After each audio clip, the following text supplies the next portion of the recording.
Hey, welcome back to my channel. I'm starting a series on lunar nodes. So the lunar nodes aren't actual celestial bodies. They are two opposite points where the lunar orbit crosses the sun's ecliptic. In Western astrology, the definitions of north node, south node are slightly different than the Vedic Rahu Ketu. This is the quintessential polarity: hot, cold, black, white, night, day, male, female. All of that is what polarity is. So energy begins, if it's high vibration, it begins in a place called a singularity. This is above the time-space continuum, which is also the fourth dimension, where everything is happening at a single point in time and space because time and space don't yet exist in the higher dimensions. Now, when energy begins to slow down, this is when it reaches a point called the Big Bang.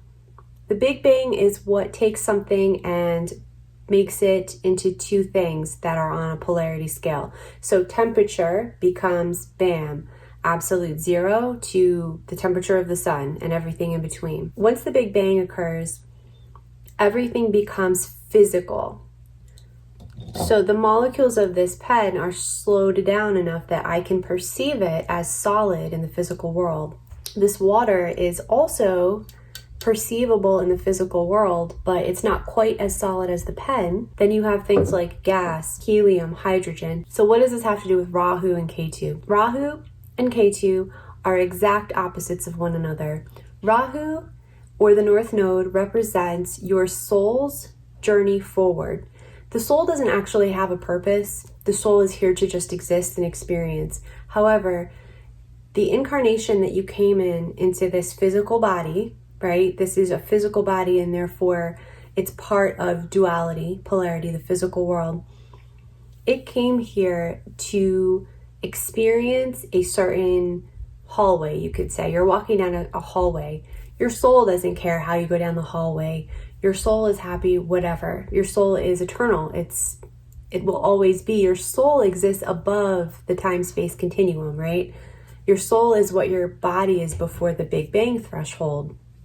So your soul is forever. Your soul does not care how you experience this hallway. But Rahu is the hallway you're going down.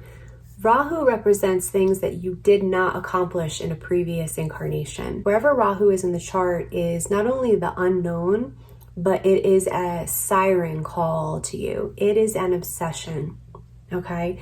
It is the unknown that calls to you all the time. Now, in Western astrology, the North Node just represents that. It's your area that you want to go and seek out, but it's scary and it's unknown, so you tend to fall back on the South Node, Ketu. This is your comfort zone. So Ketu is what you did, you accomplished in your past life. You mastered that. You conquered it. So you don't really need to learn anything there. You've got that on lock. Where Ketu is where we tend to fall back into our comfort zone, but it gets us nowhere. It doesn't give us fulfillment because we've already done it.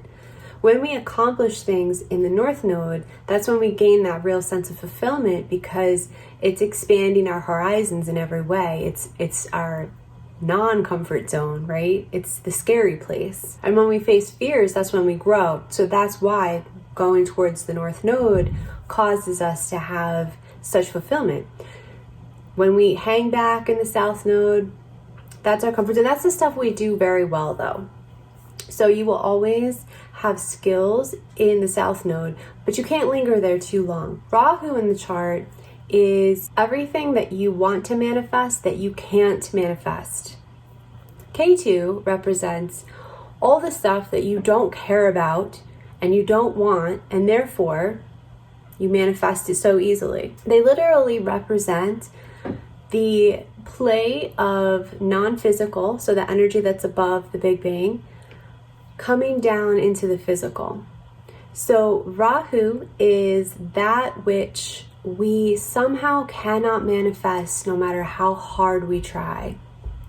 We get obsessed with it. We are so driven. I never read Moby Dick, but I know he's like always chasing the whale. is an obsession with it, that's Rahu for us. K2 is our white elephant. A white elephant is something that is more of a burden than a gift. It's like a gift we're given, but it becomes a burden and we can't get rid of it. That's our white elephant. So K2 is what we just manifest. We have an abundance of it. We're trying to de-manifest it because we are done with it. We've had our fill. We don't want it anymore. So Rahu is manifestation. K2 is de-manifestation. Rahu is taking the non-physical and channeling it down into physical manifestation. So it's all about the material world and all things that are associated with the material world. So it could be, depending on its placement in your chart and connections with other planets, it's looking like money, materialism in general, status, fame, fortune, certain types of relationships. And then K2 is, it represents what we want to go from material back into non-physical. So when you have something that's material, when you have anything, when you let go of the material thing, this is the concept of minimalism, then it goes, the energy comes back to you and it goes back into chaotic energy, which you can use however you want to because it's no longer focused in a physical form. So that's K2. We're constantly trying to make that energy go back into non-physical and then take the non-physical and manifest it into Rahu. They are correlated to one another, and the whole point of your Rahu and Ketu is learning how to balance and neutralize your energy. So how do you do this? You have to accept what is happening in the present. When I say accept, I don't mean condone. I don't mean you have to like it. Acceptance is just saying, okay, this is what is here and now. So with K2, you keep getting things like, let's say K2 is in your 7th house, you're going to be a magnet for marriage or business partnership because that's what the 7th house is, legal partnerships. But you're not going to like it. You're not going to want it. Your Rahu is in the 1st house in that case. So you just want independence, autonomy. You want to do you. So you'll probably end up attracting a marriage, but it will just be like not good. It will be terrible. You'll have to accept that. But the thing is about K2 is we're constantly trying to push it away. And at a certain point, you just have to accept that it exists. With Rahu, you have to accept the situation that you don't have whatever you're chasing because you believe that you don't have it. If you are obsessed with something, it's because you see it as very far away. But once you start to embody that thing, it no longer becomes an obsession because you've embodied it. When you're detached from your Rahu, then it can come in. So essentially it's a balancing act. It's like instead of the 2 points being like here and here, you bring them, you collapse the distance between internally and you become both of them. I mean, it's beautiful. The process is the destination. And once you can get that in your head, it takes out some of the steam and the obsession with Rahu, because Rahu is illusion. And that's what this physical world is. That's what the Big Bang represents, the illusion of the physical world, because really everything exists in multiple dimensions at the same time. So this glass of water is also existing on a certain level in non-physical.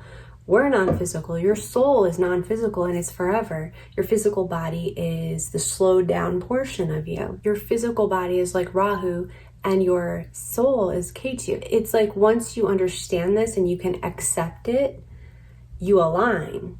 And then you're operating as a single unit rather than seeing everything as outside of you. You see it all within. So that's Rahu and Ketu. That's it. We're going to start the series and go through all of the signs. Thanks, guys. Bye.